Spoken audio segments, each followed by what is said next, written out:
నిన్న షాద్నగర్ శాసనసభ్యుడట వీర్లపల్లి శంకర్ అట. ఆయన అసలు శాసనసభ్యుడు ఎట్లయిండో అర్థమవుతలేదు. అసలు శాసనసభ్యుడిగా ఆడు ఎలిజిబులా కాదా అనేది కూడా అర్థమవుతలేదు.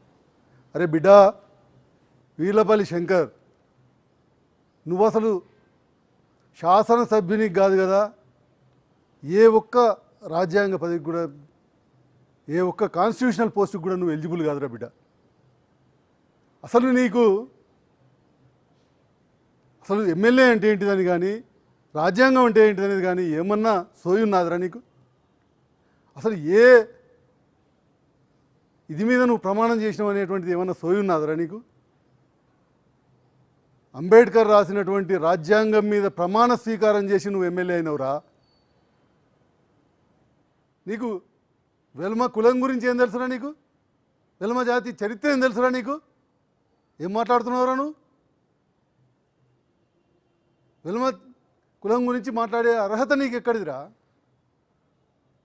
అసలు వెల్మల చరిత్ర ఏమన్నా తెలుసుకుని మాట్లాడరా మొదలు నువ్వు ఏంటనేది. ఏదో తాడిత పీడిత బలహీన వర్గాల గురించి నువ్వు మాట్లాడుతున్నావు కదా, ఆ బలహీన వర్గాల కొరకు ఆనాడు ఎప్పుడైతే పెత్తందారుల వ్యవస్థ పూర్తి స్థాయిలో ఆ తాడిత పీడిత ప్రజల పైన దాడి చేస్తుంటే ఆనాడు అనేక ఉద్యమాల్లో పాల్గొన్నటువంటి చరిత్ర ఈ వెల్మ జాతికి ఉన్నదిరా. ఆనాడు రజాకర్లకి వ్యతిరేకంగా పోరాడినటువంటి చరిత్ర కావచ్చు, అంతకుముందు స్వాతంత్ర ఉద్యమంలో పోరాడినటువంటి చరిత్ర కావచ్చు, లేకపోతే ఈ రోజుటి వరకు గత దశాబ్ద కాలంగా ఈ దేశంలో నక్సల్ ఉద్యమాన్ని నడుపుతున్నటువంటి ముప్పాల లక్ష్మణరావు అలియాస్ గణేష్ అనేటువంటిది, ఆయన కూడా ఈ వెల్మ కులంలోనే పుట్టాడు.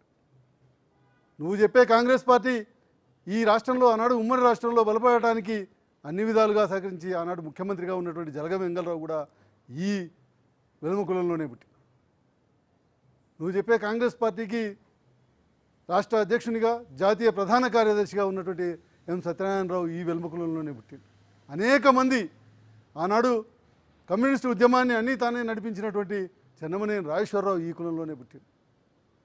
అనేక మంది నాయకులు ఈ రాష్ట్ర అభివృద్ధిలో, ఈ దేశ అభివృద్ధిలో తమ వంతు సహకారాన్ని అందించారు. అనేక మంది ఆనాడు ఈ దేశానికి స్వాతంత్రం కొరకు తమ ప్రాణాలను అర్పించిన వాళ్ళు ఉన్నారు. నీకు చరిత్ర చదవకపోతే కొద్దిగానైనా చదువుకోరా. అరే నీ కోడి కంటే తక్కువ ఉన్నదిరా నీకు మెదడు. కోడికునే మెదడు కూడా లేదురా నీకు. ఈరోజు 95 సంవత్సరాల వయసులో కొండా లక్ష్మణ్ బాపూజీతో పాటు 95 సంవత్సరాల వయసులో మా తాత బోయినపల్లి వెంకటరామారావు, కరీంనగర్ గాంధీగా చెప్పబడే మా తాత బోయినపల్లి వెంకటరామారావు ఢిల్లీలో జంతర్ మంతర్ దగ్గర దీక్ష చేసినరా. 95 సంవత్సరాల వయసులో నిరాహార దీక్ష చేసినరా. అదిరా చరిత్ర. ఒక్కొక్క చరిత్ర ఏం తెలుసురా నీకు? ఈరోజు వెలమ కమ్యూనిటీ నుంచి అనేక మంది 5 సార్లు 6 సార్లు ప్రజల అభిమానాన్ని చూరగొని ఈరోజు ఎమ్మెల్యేలుగా ఎన్నికైన వాళ్ళు, ఈ రాష్ట్రానికి ముఖ్యమంత్రులుగా చేసిన వాళ్ళు, ఉమ్మడి రాష్ట్రానికి ముఖ్యమంత్రులుగా చేసిన వాళ్ళు, కేంద్రంలో మంత్రులుగా చేసిన వాళ్ళు ఉన్నారు. వాళ్ళ జీవితాలనే ధారపోసిన వాళ్ళు ఉన్నారు. ఏ వెల్మ జాతి గురించి నువ్వు మాట్లాడుతున్నావు? ఏం మాట్లాడుతున్నావురా నువ్వు? దాడులు చేస్తావా? భౌతిక దాడులు చేస్తావా? రా చూద్దాం. ఇవాళ కాదురా బిడ్డ, కాకతీయ సామ్రాజ్యంలోనే సైన్యాధిపతులుగా ఉంటూ ఈ ప్రాంతాన్ని మొత్తం కత్తిబట్టి కాపాడినటువంటి చరిత్ర ఈ వెల్మ జాతికి ఉంది.